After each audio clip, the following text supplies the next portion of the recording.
Hello, good morning. Today we are going to see about the adverbs, that is क्रियाविशेषणे. इंग्रजीमध्ये क्रियाविशेषणाला फार महत्त्व आहे. एखादं क्रियापद आहे, क्रियापद पाहिलेले आपण, वर्ब पाहिलेले आपण, गो, वेंट, रॅन, हे सगळे काय क्रियापद आहे. तर या क्रियापदाविषयी अधिक माहिती सांगणाऱ्या शब्दाला ॲडव्हर्ब म्हणतात. व्हर्ब म्हणजे क्रियापद आणि ॲड म्हणजे प्लस आहे ना. तर ॲड करणारं व्हर्बमध्ये त्याच्याविषयी जास्तीची माहिती सांगणाऱ्या शब्दाला ॲडव्हर्ब असे म्हणतात आणि मराठीमध्ये त्याला क्रियाविशेषण, क्रिया जी आहे तिच्याविषयी विशेष माहिती सांगणाऱ्या शब्दाला क्रियाविशेषण म्हणतात. हे जे आहे आपल्याला बोलीभाषेत नेहमी वापरावं लागतं. क्रियापदाला व्हेन, व्हेअर, हाऊ असा प्रश्न विचारला असता जे उत्तर मिळतं त्याला म्हणतात ॲडव्हर्ब. ओके, क्रियापदाला काय विचारायचं? Where, how, when, then we got the answer and that is known as adverb. For example, see, he ran fast. Okay, तो कसा पळतो? तो फास्ट पळतो. ही रॅन म्हणजे काय? तो पळतो. रॅन हे क्रियापद आहे, रन हे क्रियापद आहे. ओके, तो फास्ट पळाला, तो वेगात पळाला. वेगात हे काय? क्रियाविशेषण आहे. रन ही क्रिया आहे, पळणे ही क्रिया आहे आणि त्या क्रियेविषयी विशेष माहिती सांगता आपल्याला की तो कसा पळाला? फास्ट. ही रॅन स्लो म्हटलं तर काय होतं? अर्थ बदलतो. स्लो हे काय आहे? त्याच्याविषयीची जास्त माहिती सांगते. तो कसा धावला म्हणजे हाऊ ही रन, हाऊ हा प्रश्न विचारतोय आपण. तो कसा धावला? त्याचे उत्तर फास्ट असे आहे. म्हणून फास्ट हे काय आहे? ॲडव्हर्ब आहे. कळालं ॲडव्हर्ब म्हणजे काय? माय बॅग इज देअर. ओके, माझी बॅग तिथे आहे. आपण प्रश्न विचारणार काय? Where is my bag? माझी बॅग कुठे आहे? याचं उत्तर काय येणार आहे? देअर. मग अशा वेळेस देअर हे ॲडव्हर्ब आहे. वेअर इज माय बॅग तर आपण काय बोलणार? देअर. देअर हे काय आहे? क्रियाविशेषण आहे. Then she met me yesterday. She met me yesterday. ती मला काल भेटली. ओके, आता वेळ आपण विचारतो. When did she met? When did she meet? ती कधी भेटली? कुठे भेटली? असं विचारतोय आपण. वेन डिड शी मेट, इथं काय विचारतोय? वेळ. कधी भेटली ती? तर मला एस्टरडे भेटली, काल भेटली. काल विषयी, काल माहिती सांगते, काल. ओके, काल हे काय सांगते? विशेष माहिती. भेटली हे काय? क्रियापद. आणि क्रियापदाविषयी विशेष माहिती काय सांगते? काल भेटली. ओके, ॲडव्हर्बने आपल्याला काय काय कळतं? प्लेस, टाईम, जागा कुठली आहे, टाईम कुठला आहे. मॅनर म्हणजे कशा पद्धतीने भेटली, रीत काय होती, काय पद्धतीने भेटली ती. डिग्री काय प्रमाण आहे. त्याच्यानंतर फ्रिक्वेन्सी वारंवारिता, वारंवार. फ्रिक्वेंटली म्हणजे पुन्हा पुन्हा. त्याच्यानंतर कॉज कारण काय आहे, रिझन काय आहे किंवा त्याचे परिणाम काय झाले, रिझल्ट काय आहे, त्याचा हेतू काय होता, पर्पज काय होता आणि कंडिशन काय आहेत. ह्या सगळ्या गोष्टी आपल्याला ॲडव्हर्बमुळं कळतात, क्रियाविशेषणामुळं कळतात. त्यामुळं क्रियाविशेषणाला बोलीभाषेत, इंग्रजी बोलीभाषेमध्ये महत्त्व आहे. पहा, ही रन काही अर्थ होत नाही, एकदम शांत. ही रन, हा तो पळाला. What he run? कसा पळाला? फास्ट, स्लो, की तो पळालाच नाही. हे कधी हे होणार आहे, कधी कळणार आहे आपल्याला? जेव्हा त्याची विशेष माहिती आपल्याला कळेल. तेव्हा आपल्याला कळणार आहे की काय क्रिया झाली आणि कशा प्रकारे झाली. ओके, या सर्वाला म्हटलं जातं ॲडव्हर्ब. त्याच्यानंतर ॲडव्हर्ब आपण ते डिटेलमध्ये पाहू आता. प्लेस असेल, जागा असेल तर ॲडव्हर्ब कसं वापरायचं ते पहा. याकरता काय काय शब्द वापरायचे आहेत आपल्याला? Here, there, near, away, somewhere, everywhere, up, down, on, in, असे खूप असंख्य शब्द आहेत जे आपल्याला काय दाखवतात? तर स्थळ, काळ, त्यावेळेसचा ॲडव्हर्ब ऑफ प्लेस, स्थळ. त्याच्यानंतर एक्झाम्पल पहा त्याचं. कम हिअर, इकडे ये. ही विल रिच देअर, तो तिथे पोहोचेल. देअर वॉज वॉटर एव्हरीवेअर, तिकडे सगळीकडे पाणीच पाणी होतं. हे सगळं आपल्याला कशावरून कळतंय? तर क्रियाविशेषणावरून. ओके, या क्रियाविशेषणाला म्हणून इथे महत्त्व आहे. आता ॲडव्हर्ब्स ऑफ टाईम, कालदर्शक क्रियाविशेषणे. काही क्रियाविशेषणे आपल्याला काळ दाखवतात. व्हेन असा प्रश्न विचारला की आपल्याला काळ कळतो. याच्यामध्ये काय वापरतो आपण? नाऊ म्हणजे आत्ता, then, sometimes, early, today, yesterday, still, yet, recently, soon, असे असंख्य शब्द आपण डे टू डे लाईफमध्ये वापरत असतो. ओके, फॉर एक्झाम्पल पहा. आय केम हिअर येस्टरडे, मी इथं कालच आलो होतो. Mohan needs a job now, मोहनला आत्ता जॉब हवा आहे. Gagan left Mumbai early. Early, now, yesterday हे सगळे काय आहेत? क्रियाविशेषण आहेत. आता ॲडव्हर्ब ऑफ मॅनर कशा पद्धतीने झालं? मॅनर म्हणजे पद्धत. यामध्ये पुष्कळदा काय केलं जातं? LY युक्त शब्द वापरले जातात, LY लावून. उदाहरणार्थ प्रॉपर हा शब्द आहे त्याला प्रॉपरली म्हणतो. अँग्री हा शब्द आहे त्याला अँग्रीली म्हणतो. स्लो हा शब्द आहे त्याला स्लोली म्हणतो. शिवाय स्ट्रेट, स्लो, फास्ट, अलाउड हे शब्द वापरले जातात. एखाद्या क्रियापदाला हाऊ हा प्रश्न विचारला असता जे उत्तर मिळते त्याला म्हणतात ॲडव्हर्ब ऑफ मॅनर. काय विचारतात त्याला? हाऊ, कसं. कसं म्हटलं की जे उत्तर येणार त्याला फक्त काय लावायचं आपल्याला? LY. He was talking angrily. तो कसा बोलत होता?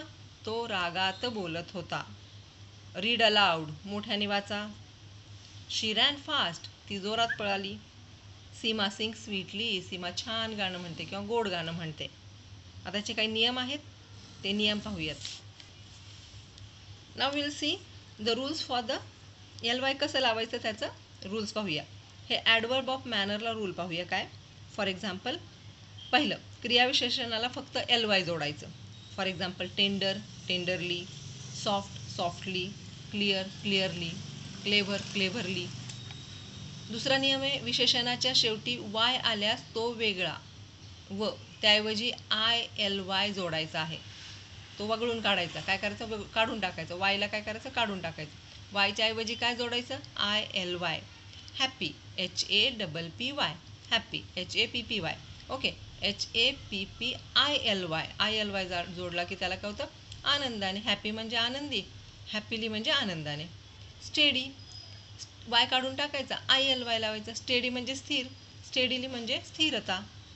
Hearty, HEARTY, hearty. हार्टीचा वाय काढून टाकायचा, ILY लावायचा. हार्टीली, मनापासून. ओके. आता तिसरा नियम पहा काय. विशेषणाच्या शेवटी ई आल्यास ईच्या ऐवजी वाय जोडायचा आहे. ई काढून टाकायचा आणि वाय लावायचा आहे. Gentle, GENTLE, gentle. त्याला काय करायचं? Gently, GENTLY. Simple, SIMPLE, simple. सिम्पलचं काय होईल? Simply, SIMPLY. ई काढून टाकला, वाय लावला. चौथं रूल पहा काय. विशेषणाच्या ऐवजी L आल्यास LY जोडा आणि LL आल्यास फक्त Y जोडायचा. ओके. L आल्यास LY जोडायचा आणि LL असल्यास फक्त Y जोडायचा. म्हणजे इथं काय आहे? या स्पेलिंगमध्ये LL येणार आहे. ओके. Beautiful, BEAUTIFUL. ओके. काय आले शेवटी? L. आता काय जोडायचं आपल्याला? फक्त LY. कारण L already is there. Therefore, we want to use only LY, a single Y. So, spelling will become BEAUTIFULLY. Beautifully. Okay. Care, CARE, care. काय आलंय शेवटी? E. आता E आलाय तर आपण काय करणार आहोत? पहा त्याचं स्पेलिंग काय होईल? CAREFULLY. केअरफुली. फुल, FULL. त्याला फक्त वाय जोडायचं आहे. LL पाहिजे आपल्याला त्या स्पेलिंगमध्ये. डल, फक्त वाय जोडायचा, डल्ली. ओके. देन विशेषणाच्या शेवटी IC अशी अक्षरे आल्यास त्याच्या पुढे ALLY जोडायचा. पहा, हे रायटिंगचे नियम आहेत, हे तुम्हाला लक्षात ठेवायचे. बोलतानाची काही गरज नाही. आपण ब्युटिफुली बोलताना स्पेलिंग नाही सांगत, पण जेव्हा तुम्ही रायटिंग करता, जेव्हा तुम्ही एखादी गोष्ट लिहिता किंवा एखादी तुम्हाला काही लिहायचं असतं त्यावेळेस तुम्हाला काय करायचे? हे रूल्स लक्षात ठेवायचे. विशेषणाच्या शेवटी जेव्हा IC अक्षर असतं त्याच्या पुढे काय लावायचे? ALLY. ओके. अँटीसेप्टिक, काय? IC. अँटीसेप्टिकली काय लावलं आपण? अँटीसेप्टिक, ALLY लावलं. ALLY, अँटीसेप्टिकली. ऑटोमॅटिक, ऑटोमॅटिकला काय लावलं? ऑटोमॅटिकली. ओके. सी च्या पुढे काय लावायचे? ALLY. सहावा रूल पहा काय. विशेषणाच्या शेवटी AL अशी अक्षरे आली तर पुढे LY जोडा. आता पहा, न्यूट्रिशनल, NUTRITIONAL, AL आहे शेवटी. त्याच्याऐवजी काय जोडायचं आपल्याला अजून? त्या तसंच ठेवून त्याला काय जोडायचं पुढे? LY. एक L तर आहे, अजून एक LY जोडायचं आहे. आयडियलला काय करायचं आहे? LY जोडायचं आहे. आयडियलचं आयडियली होईल. त्यानंतर ॲडवर्ब्स ऑफ डिग्री, प्रमाणदर्शक. डिग्री म्हणजे प्रमाण, डिग्री म्हणजे डिग्री नाही तर डिग्री म्हणजे प्रमाण, किती प्रमाणात.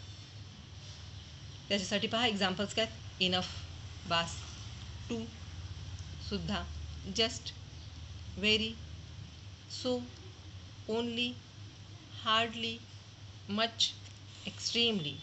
आता पहा एक्झाम्पल पाहूया. ही इज मच डिस्टर्ब, तो कसा होता, ही इज डिस्टर्ब, तो डिस्टर्ब आहे, ठीक आहे, it's okay. But he is much disturb म्हणजे तो थोडा जास्त प्रमाणात डिस्टर्ब होता. Rehana is too busy too nowadays, Rehana कशी आहे, बिझी आहे. नाउ डेजमध्ये ती कशी आहे, nowadays she was too busy, ती खूप बिझी आहे.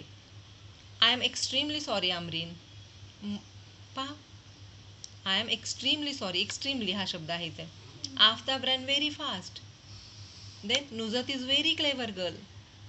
प्रकाश is only person who can understand foreign language. Vikas hardly attend one lecture in a week. हे सगळे काय आहेत, आपले ॲडवर्ब्स आहेत. ओके. त्याच्यानंतर ॲडवर्ब्स ऑफ फ्रिक्वेन्सी. फ्रिक्वेन्सी म्हणजे काय, पुन्हा पुन्हा एखादी गोष्ट घडत राहणे.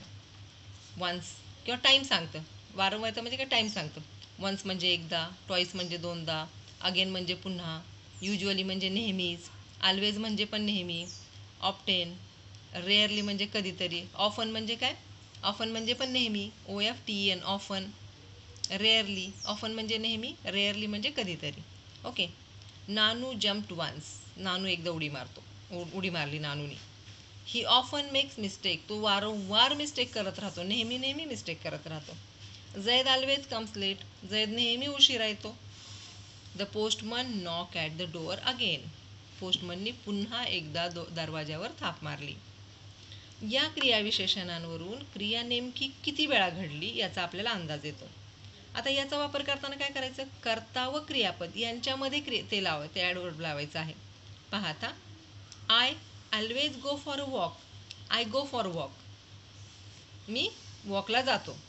पण कसा जातो, वन्स अ वीक, ते लावलं तर काय होईल, एकदा.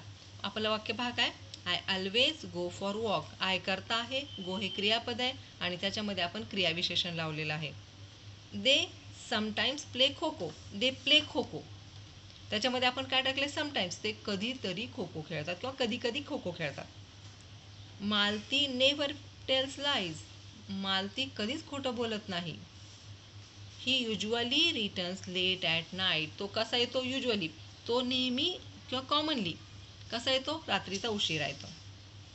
परंतु वाक्यात जेव्हा टू बीची रूपे ॲम असतं, इज असतं, आर असतं, वॉज असतं, वेअर असतं, ही क्रियापदे येतात, तेव्हा फ्रिक्वेन्सी ॲडवर्ब्समध्ये, फ्रिक्वेन्सी ॲडवर्ब जे आहे म्हणजे आता जे आपण पाहतो क्रियाविशेषण, ते कधी लावायचे, टू बीच्या रूपानंतर वापरतात. For example, he is always busy, he is आधी घेतलं, ऑलवेज बिझी. राजू वॉज, आधी राजू वॉज येणार, राजू नेव्हर वॉज अशी वाक्यरचना होणार नाही. Raju was never late to school.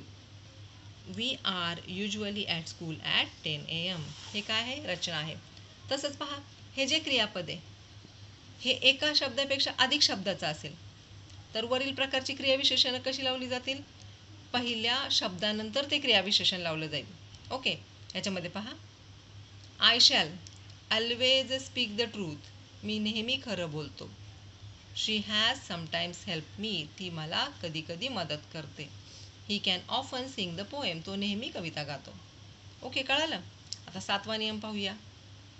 ॲडवर्ब्स of reason किंवा कॉज, कारण, काय काय पहा त्याच्यामध्ये, ॲज, बिकॉज, देअरफोर, हेन्स. दिलेले एवढे शब्द नाही, त्याच्यापेक्षा जास्त शब्द असतात त्याच्यामध्ये. एक्झाम्पल खातर मी फक्त एवढेसे घेतलेले असतात.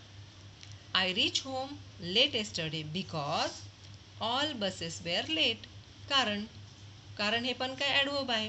मी उशिरा आलो कारण मी घरी उशिरा पोचलो, काल मी उशिरा पोचलो कारण सगळ्या बसेस लेट होत्या. बिकॉज इथं आहे. He did not study hard therefore he failed, तो त्याने जास्तीचा अभ्यास केला नाही, त्याने हार्ड वर्क केलं नाही तर तो काय झाला, म्हणून तो फेल झाला. Therefore is the adverb. She could not come to school as she had lots of work at home, ती शाळेत आली नाही कारण तिला घरी खूपच काम होतं. ओके. ॲडवर्ब्स ऑफ रिझल्ट, परिणामदर्शक, सो दॅट, सो मध्ये डॅश दॅट म्हणजे मध्ये दुसरा शब्द टाकून दॅट. सच मध्ये शब्द टाकून that, such a that. He is such a good person that all respect him. तो इतका चांगला माणूस आहे की त्याचे सगळेजण मान ठेवतात किंवा रिस्पेक्ट करतात. Very heavy rainfall so that the rivers were soon in flood. खूप मोठा पाऊस पडला, रेनफॉल खूप मोठा झाला, त्यामुळे आता काय होणार आहे, सो दॅट म्हणून आता सगळीकडे पूर येणार आहे. He so old that he can not work. तो फारच ओल्ड आहे, म्हातारा आहे. सो ओल्ड खूप म्हातारा आहे. सोचा अर्थ काय होतो, खूप. Okay, he can not work. तो खूप म्हातारा आहे म्हणून तो जास्त काम करू शकणार नाही. त्यानंतर adverbs of purpose. Adverb for purpose 9वा जो रूल आहे तो ॲडवर्ब फॉर पर्पज आहे, उद्दिष्टदर्शक. So that, that, in order that, lest हे शब्द कसे आहेत, लिस्ट हे शब्द ॲडवर्ब दाखवतात पर्पजसाठी. We hurried so that we reach at time. आम्ही घाई करूया म्हणजे आम्ही वेळेत पोहोचू.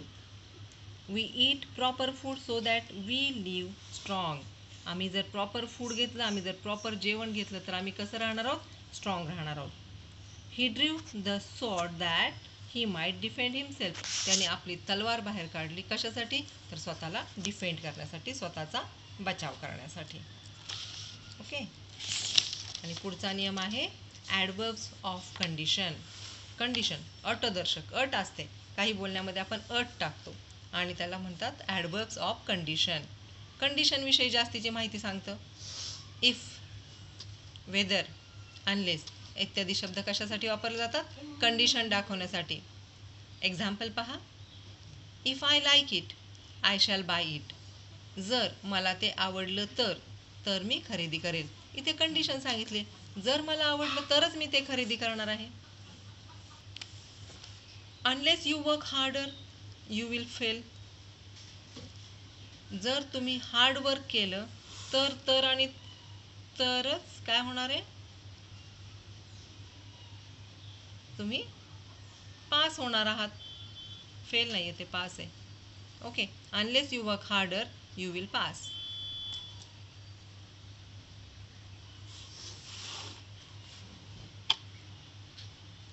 Unless you work harder you will fail म्हणजे काय, जर तुम्ही जास्त कष्ट नाही घेतले तर तुम्ही नक्कीच नापास होणार आहात. You must obey the order whether you like or not. तुम्ही काय करायचं आहे, ऑर्डर ओबे करायचे आहे, तुम्हाला आवडो किंवा न आवडो. ओके. आता या सगळ्या ॲडवर्बचा तुम्हाला होमवर्क दिलेला आहे. याचे 10 प्रकार आहेत आणि प्रत्येकाचे तुम्हाला 10-10 वाक्य बनवायचे आहेत. ओके.